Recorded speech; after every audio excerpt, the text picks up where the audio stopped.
नमस्कार, मैं हूँ सान्या राज पांडे और आप देख रहे हैं बिहार संवाददाता। आज हम लोग मेंजियांग शिप की कहानी बताने वाले हैं, जो कि नर्क का द्वार खोलने वाली है। जी हाँ, आप सही सुन रहे हैं, आप भी ये बात सुन के चौंक गए होंगे। लेकिन आज हम इसी मेंजियांग शिप की कहानी बताने वाले हैं, तो जरूरी रही हमारे साथ। बता दें कि 1864 में फ्रेंच राइटर जूल्स वर्ने ने Journey to the Centre of the Earth नाम का एक नॉवेल लिखा। बाद में इस पर फिल्म भी बनी। इस साइंस फिक्शन का हीरो एक साइंटिस्ट है। उसे एक नक्शा मिलता है जिसकी मदद से वह पृथ्वी के केंद्र में जाता है। हीरो को यहाँ नर्क का द्वार मिलता है, जिसके आगे की दुनिया अजीब से जानवर, समुद्र और ज्वालामुखी से घिरे हुए हैं। ये तो बात हुई पृथ्वी के अंदर की कल्पना की। वास्तविकता में पृथ्वी की गहराइयों में क्या क्या रहस्य छिपे हैं, इसकी बहुत जानकारी नहीं है।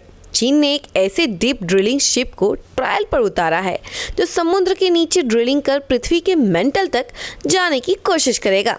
अगर सफल होता है तो ऐसा करने वाला दुनिया का पहला जहाज होगा। इस शिप का नाम मेंजियांग है, जिसका मतलब ख्वाब होता है। दुनिया के सबसे बड़े ड्रिलिंग शिप को 150 कंपनियों ने मिलकर बनाया है। जैसा कि आप लोग जानते होंगे, चाइना ग्लोबल टेलीविजन नेटवर्क यानी CGTN की खबर के अनुसार इस मेंजियांग शिप को 150 रिसर्च ऑर्गेनाइजेशन और कंपनियों ने मिलकर बनाया है। लागत को लेकर कोई खुलासा नहीं किया गया है। एक बार समुद्र में उतरने पर लगातार 4 महीने तक काम कर सकता है। इसे रसद लेने भी बंदरगाह पर भी नहीं आना होगा।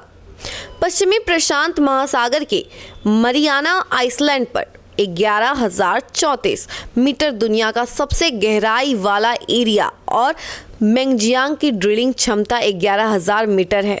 कई बार समुद्र से निकलने वाली चीज़ों के नमूने ऐसे होते हैं कि किनारे या लैब तक आते आते खराब हो जाते हैं। मेंजियांग पर दुनिया की सबसे बड़ी चलती फिरती लैब भी बनाई गई है। मेंजियांग के चीफ डिज़ाइनर झांग हैबिन कहते हैं, यह शिप समुद्र की गहराई में जाकर यह पता लगाने में मदद करेगा कि कैसे एनर्जी रिसोर्स, ऊर्जा सुरक्षा और समुद्री ऊर्जा निर्माण का प्रयोग किया जाए। पहली बार पृथ्वी की क्रस्ट के नीचे ड्रिलिंग होने की संभावना है। 1960 के दशक की शुरुआत में अमेरिकी वैज्ञानिक ने मेंटल तक पहुंचने की कोशिश शुरू की थी, लेकिन आज तक कोई भी ड्रिलिंग पृथ्वी की पहली सतह क्रस्ट के आगे भी नहीं जा पाई है। चीन का मेंजियांग शिप समुद्र की गहराई में ड्रिलिंग करते करते धरती के क्रस्ट को पार करके मेंटल में दाखिल हो सकता है।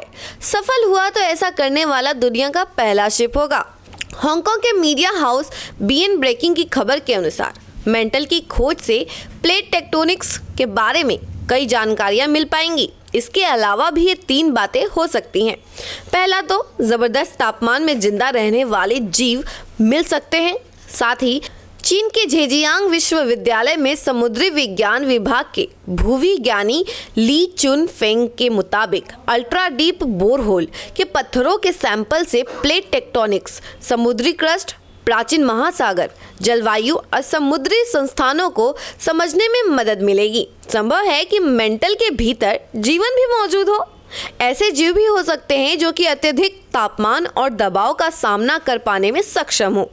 ली चुन फेंग बताते हैं कि पेराडाइट मेंटल की ऊपरी परत में पाई जाने वाली चट्टानें हैं जो पृथ्वी की ऊपरी परत के दबाव के कारण सख्त हो जाते हैं।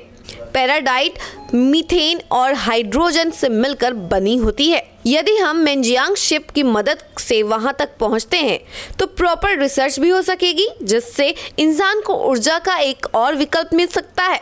दूसरा ये है कि जलने वाली बर्फ के बारे में जान सकेंगे। आप ये सुनकर चौंक गए होंगे कि जलने वाली बर्फ भी होती है।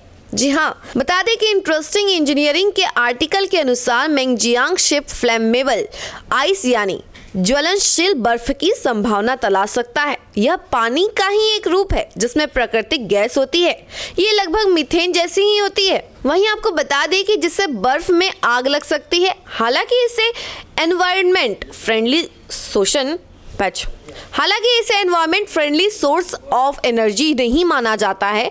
अनुमान है कि चीनी जमीन के नीचे के पानी में 8,000 करोड़ टन फ्लेमेबल आइस का भंडार है।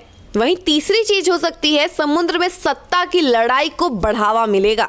प्रोफेसर वॉन बायन का अनुमान है कि इस रिसर्च के चलते समुद्र में अधिकार की लड़ाई भी बढ़ जाएगी। चीन लगभग पूरे दक्षिण चीन सागर पर अपना दावा करता है। यहाँ से हर साल $3 ट्रिलियन से अधिक का कॉमर्शियल शिपिंग बिजनेस होता है।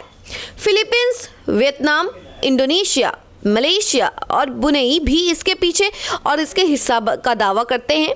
फिलीपींस दक्षिण चीन सागर के हिस्से को फिलीपींस सागर कहता है। दोनों का विवाद दो देशों के मतभेद को सुलझाने वाले नीदरलैंड स्थित permanent court of arbitration PCA में गया था।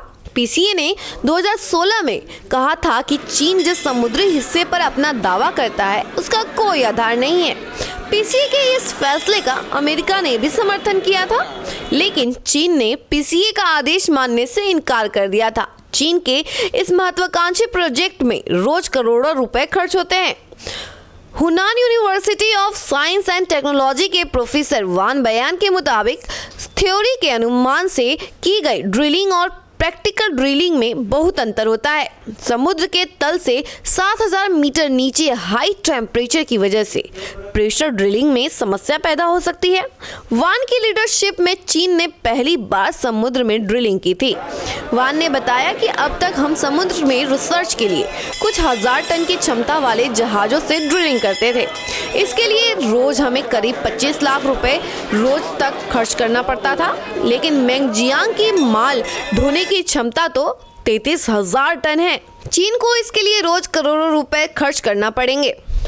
तो आप ये सुनकर चौंक जाएंगे कि हाँ, मेंगजियांग शिप है जो कि धरती की ड्रिलिंग करके उसमें जानेगा कि धरती के नीचे क्या है, कौन कौन सी चीज़ें हैं, जानवर हैं या नहीं है, ये सभी चीज़ों का पता लगाएगा। आपको ये जानकारी कैसी लगी कमेंट सेक्शन में ज़रूर बताइएगा और बने रहिए हमारे साथ।